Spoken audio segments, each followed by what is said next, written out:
Hello everyone, मैं doctor Anuj Kumar, assistant professor in mathematics department. Students, आज के इस वीडियो लेक्चर में हम डिस्कस करेंगे कर्टोसिस के बारे में एंड मेजर ऑफ कर्टोसिस के बारे में। ठीक है, कर्टोसिस क्या होती है ये जानेंगे, कर्टोसिस के क्या क्या टाइप्स होते हैं वो जानेंगे, है ना, किसी भी फ्रीक्वेंसी डिस्ट्रीब्यूशन के लिए। जैसे आपने स्किवनेस पढ़ी थी, वो भी एक फ्रीक्वेंसी डिस्ट्रीब्यूशन का कैरेक्टरिस्टिक होता है, और ये जो कर्टोसिस है ये भी फ्रीक्वेंसी डिस्ट्रीब्यूशन की कैरेक्टरिस्टिक होती है। अब ये होती क्या है, फॉर्मूला क्या होता है इसका, और कैसे हम इसको फाइंड कर सकते हैं, चलिए स्टार्ट करते हैं आज के वीडियो लेक्चर में। सबसे पहले जान लेते हैं कर्टोसिस होती क्या है ना। तो अगर सिंपल वर्ड में बात करें कर्टोसिस क्या होती है, कर्टोसिस तो इसको आप कह सकते हैं measure of peakedness, measure of पीक्डनेस,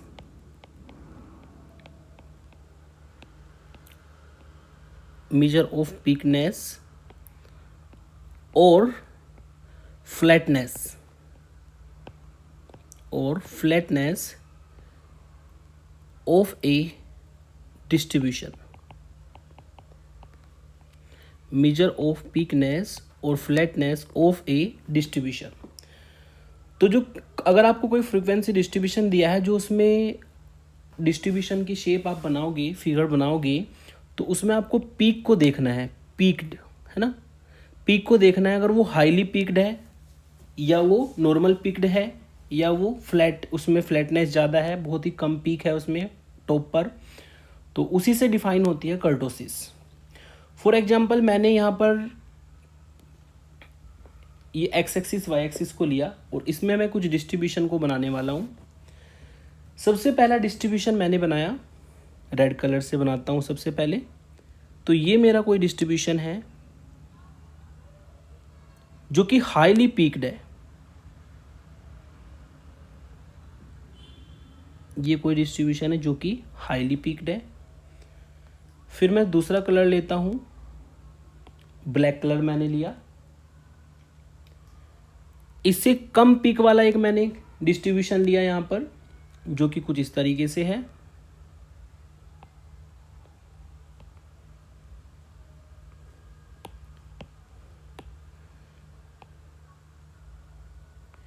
ये थोड़ा सा कम पीक वाला डिस्ट्रीब्यूशन है जो कि मैंने ब्लैक कलर से लिया। एक बहुत ही कम पीक वाला डिस्ट्रीब्यूशन मैंने लिया, उसके लिए डिफरेंट कलर ले लेता हूं। एक डिस्ट्रीब्यूशन मैंने कुछ इस तरीके से लिया। ठीक है, तो मैंने तीन डिस्ट्रीब्यूशन यहां पर कंसीडर किए, एक रेड कलर से जो कि हाईली पीक्ड है, एक ब्लैक कलर से जो कि थोड़ा सा कम पीक्ड है, और एक बिल्कुल फ्लैटनेस जिसमें ज़्यादा है, सबसे जो नीचे मैंने डिस्ट्रीब्यूशन लिया है। तो अगर कोई डिस्ट्रीब्यूशन हाईली पीक्ड होता है तो ये भी कर्टोसिस को डिफाइन करता है। मीडियम पीक्ड है, उसमें टॉप पर फ्लैटनेस कम हो गई थोड़ी सी, है ना, तो वो भी आपका कर्टोसिस होगा। और अगर फ्लैटनेस ज़्यादा आ गई टॉप पर, जो थर्ड आपका है, तो वो भी आपका कर्टोसिस होगा। अब कर्टोसिस ये है क्योंकि तीन पीक हमने यहाँ पर डिस्कस किए हैं। जो हाईली पीक्ड डिस्ट्रीब्यूशन होते हैं वो कर्टोसिस के तो कहलाती ही है, लेकिन ये जो कर्टोसिस का टाइप्स होगा ये हमारा क्या होगा, मतलब डिस्ट्रीब्यूशन किस तरह का कर्टोसिस होगा। तो अगर हाईली पीक्ड में जाता है तो वो लेप्टोकर्टिक कहलाता है, जिसको मैं रेड कलर से बताता हूँ आपको। जो हाईली पीक्ड है कर्टोसिस, इसको हम लेप्टोकर्टिक कहते हैं। जो ब्लैक कलर से आपका नॉर्मल कर्व आपको नज़र आ रहा है, जिसमें ज़्यादा पीक नहीं है ना ही ज़्यादा फ्लैटनेस है, वो हमारा मेसोकर्टिक कहलाता है, मेसोकर्टिक। और जिसमें आप टॉप पर देख रहे हैं फ्लैटनेस ज़्यादा है ना, इसमें देख लीजिए आप, ये फ्लैटनेस ज़्यादा है और ना ही इसमें ज़्यादा पीक है, तो ये वाला हमारा प्लेटिकर्टिक कहलाता है, प्लेटिकर्टिक।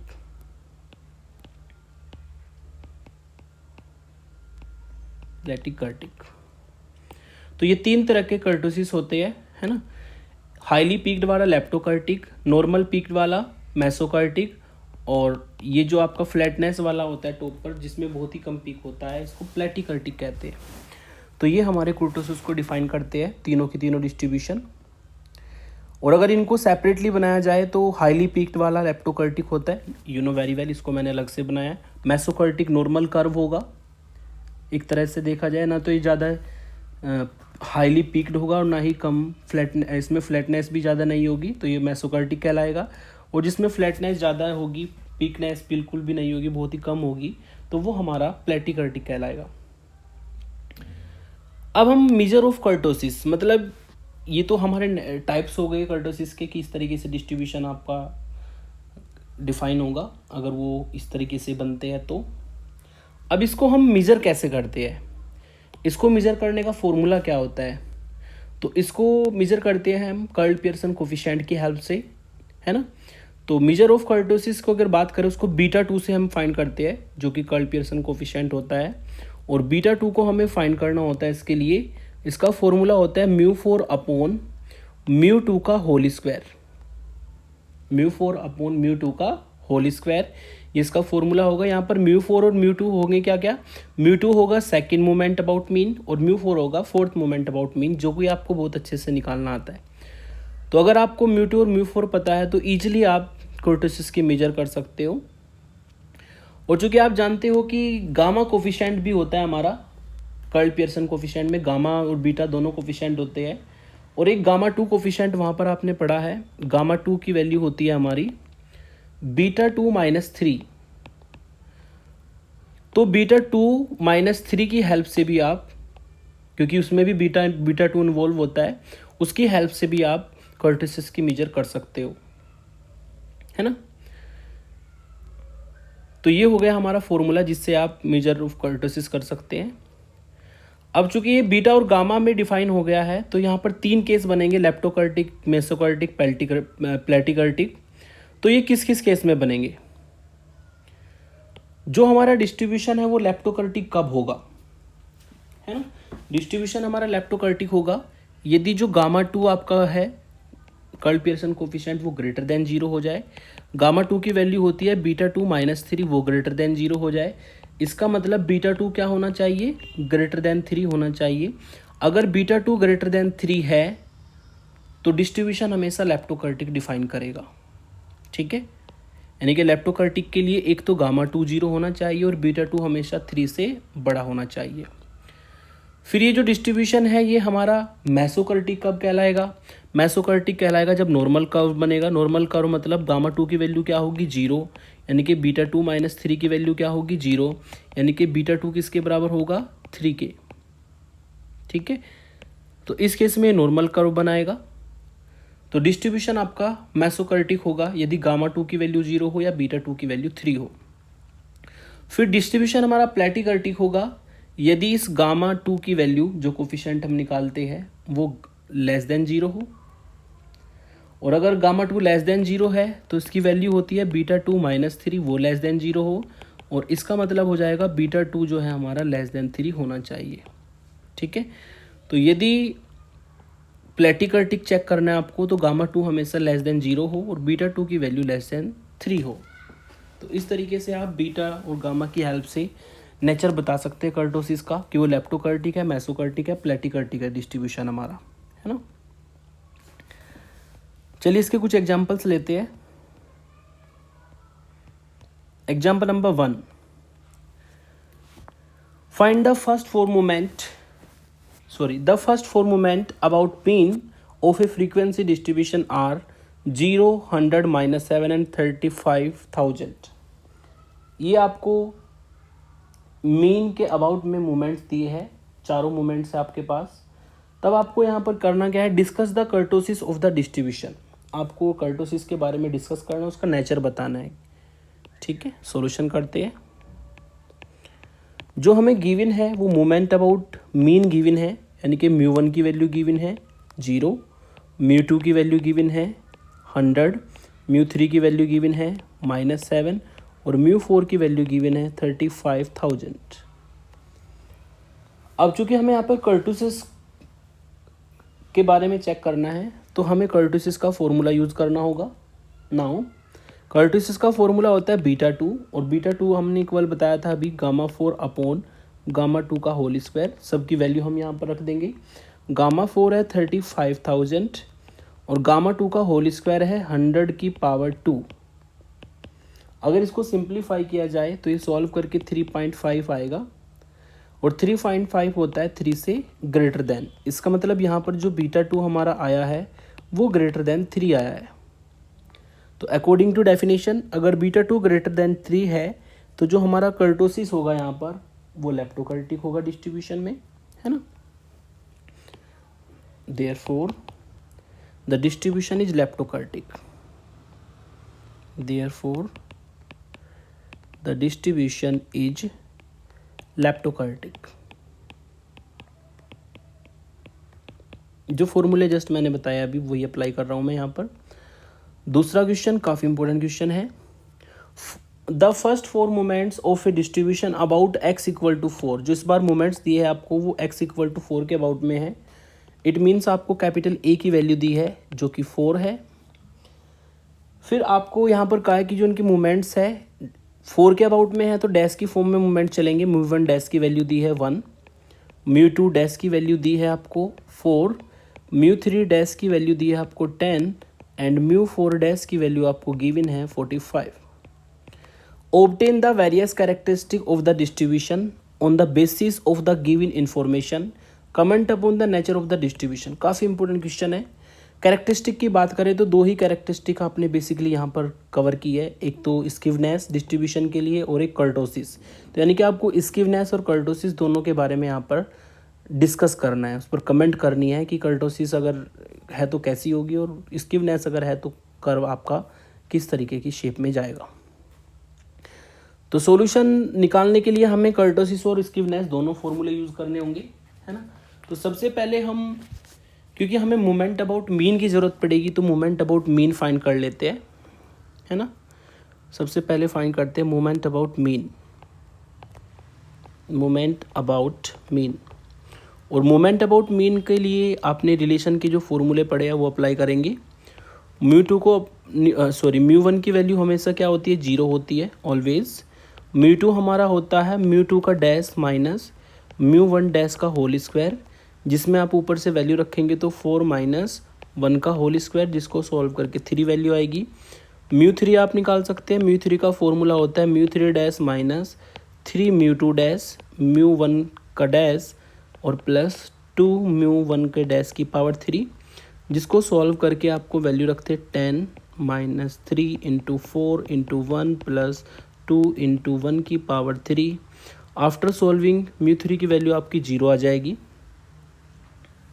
फिर आप μ4 फाइंड करेंगे। μ4 का फॉर्मूला होता है μ4 dash minus 4 μ3 dash μ1 dash plus 6 μ2 dash μ1 dash का होल स्क्वायर माइनस 3 μ1 डैश की पावर 4। सारी वैल्यू पुट कर देते हैं। μ4 डैश की value 45, 4 multiply 10 multiply 1 plus 6 multiply 4 multiply 1 का होल स्क्वायर माइनस 3 मल्टीप्लाई 1 की पावर 4। यदि कैलकुलेटर से इसको सिंप्लीफाई करते हैं तो सिंप्लीफाई करके आपको मिलेगी 26। यानी कि μ1 μ2 μ3 μ4 मोमेंट अबाउट जो मीन होते हैं वो हमने फाइंड किए। अब हम यहाँ पर स्किवनेस, मोमेंट कोफिशिएंट ऑफ स्किवनेस और कर्टोसिस दोनों फॉर्मूले आप अप्लाई कर सकते हैं यहाँ पर। सबसे पहले बात करते हैं यहाँ पर कर्टोसिस की। कर्टोसिस के लिए आपको बीटा 2 का फॉर्मूला लगाना होगा। μ4 अपॉन μ2 का होल स्क्वायर। μ4 की वैल्यू है 26 और μ2 की वैल्यू है 3 का होल स्क्वायर। यदि इसको सॉल्व करेंगे तो 26 अपॉन 9 इट मीन्स 2.89, जो कि लेस देन 3 होता है। इसका मतलब यहाँ पर जो आपका कर्टोसिस है वो लेस देन 3 आया है बीटा 2। अगर ये लेस देन 3 है तो अकॉर्डिंग टू डेफिनेशन जो हमारा डिस्ट्रीब्यूशन है वो प्लेटिकर्टिक होगा। Therefore the distribution is platykurtic. Distribution is platykurtic. अब हम बात करते हैं स्किवनेस की। स्कीवनेस में आपको मोमेंट कोफिशिएंट ऑफ स्कीवनेस का फॉर्मूला अप्लाई करना है।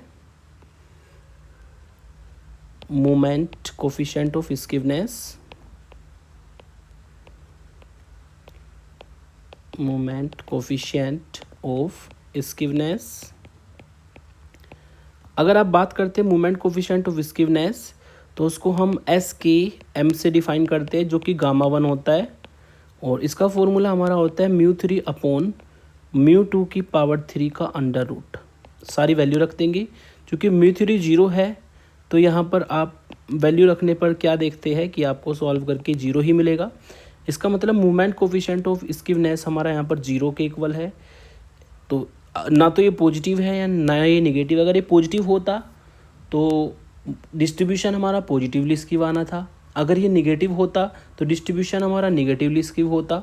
लेकिन ये इक्वल टू 0 है तो इसका मतलब ना तो ये पॉजिटिवली स्कीव है ना ये नेगेटिवली स्कीव है, ये सिमेट्रिकल डिस्ट्रीब्यूशन है। देयरफॉर द डिस्ट्रीब्यूशन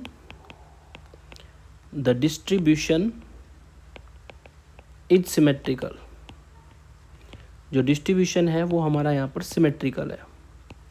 ठीक है, ये बात ध्यान रखना। अगर moment coefficient of skewness greater than 0 आता है तो वो होता है पॉजिटिवली स्कीव, है ना। अगर मोमेंट कोफिशिएंट लेस देन 0 आता है तो वो होगा नेगेटिवली स्कीव डिस्ट्रीब्यूशन, और अगर ये 0 के बराबर आता है तो वो सिमेट्रिकल होगा, जैसा कि हमने यहाँ पर अप्लाई किया है। चलिए एक दो एग्जाम्पल और लेते हैं इस तरीके से। The first 4 moment of a distribution about the value 4 आपको गिवन है। सॉल्यूशन अबाउट द वैल्यू 4 है तो ए की वैल्यू हमारी यहाँ पर 4 होगी, और इनके जो मोमेंट्स है क्योंकि 4 के अबाउट में है तो μ1 डैश दिया है -1.5, μ2 डैश दिया है, μ2 डैश दिया है 17, μ3 डैश आपको गिवन है -30, और μ4 डैश की वैल्यू हमें गिवन है 108। ये वैल्यूज हमें गिवन है। State whether the distribution is leptokurtic और प्लेटिकर्टिक, मतलब आपको यहाँ पर कर्टिसिस की मेजर करनी है और बताना है कि लेप्टोकर्टिक बनेगा या प्लेटिकर्टिक बनेगा। तो चलिए आगे सोल्व करते हैं इसको। उसके लिए मुझे मोमेंट अबाउट मीन फाइंड करने होंगे। मोमेंट अबाउट मीन, और चूंकि आप जानते हैं कि जो फॉर्मूला हमारा होता है कर्टोसिस की मेजर का वो β2 होता है μ4 अपॉन μ2 का होल स्क्वायर। ये हमारा होता है कर्टोसिस के लिए फॉर्मूला। यानी कि हमें केवल 2 चीज़ों पर फोकस करना होगा, एक तो μ4 निकालना होगा, एक हमें केवल μ2 निकालना होगा। दोनों से आप इजीली इसको कर सकते हैं।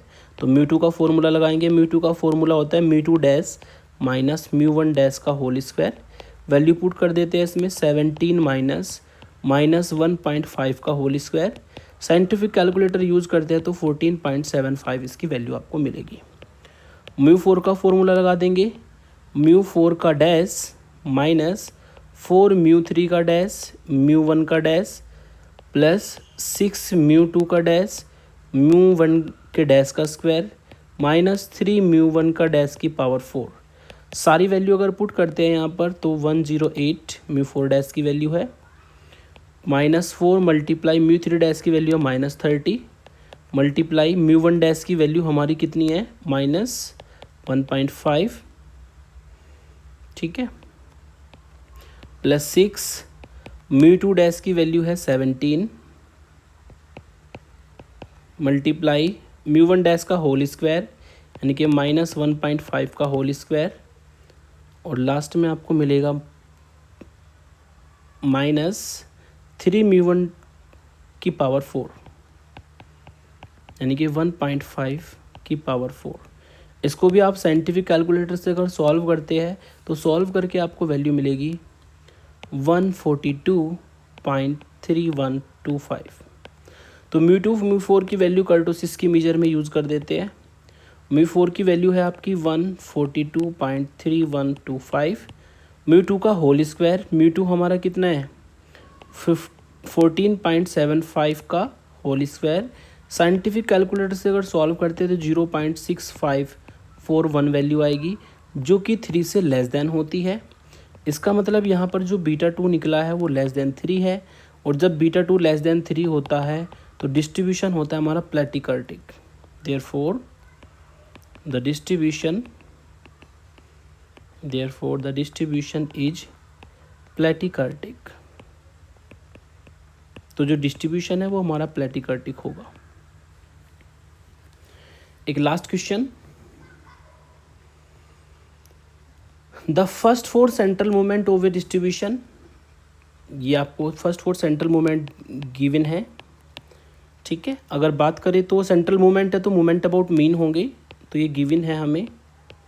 μ1 की वैल्यू 0 गिवन है, μ2 की वैल्यू 2.5 गिवन है, μ3 की वैल्यू 0.7 गिवन है, और μ4 की वैल्यू 18.75 गिवन है। Test the kurtosis of the distribution. तो कर्टोसिस हमें निकालना है यहाँ पर, मेजर ऑफ कर्टोसिस अगर निकालना है तो बीटा 2 निकालना होगा। बीटा 2 का फॉर्मूला होता है μ4/μ2 का होल स्क्वायर। μ4 की वैल्यू है 18.75 डिवाइड बाई 2.5 का होल स्क्वायर, जिसको सॉल्व करके मिलेगा 18.75 6.25। और अगर इसको सॉल्व करते हैं तो ये 3 टाइम कट जाएगा, तो बीटा 2 की वैल्यू यहाँ पर 3 आएगी। और यदि बीटा 2 3 के इक्वल आता है, अगर बीटा 2 इक्वल टू 3 आता है तो डिस्ट्रीब्यूशन हमारा नॉर्मल डिस्ट्रीब्यूशन यानी कि मेसोकर्टिक डिफाइन करेगा। Therefore the distribution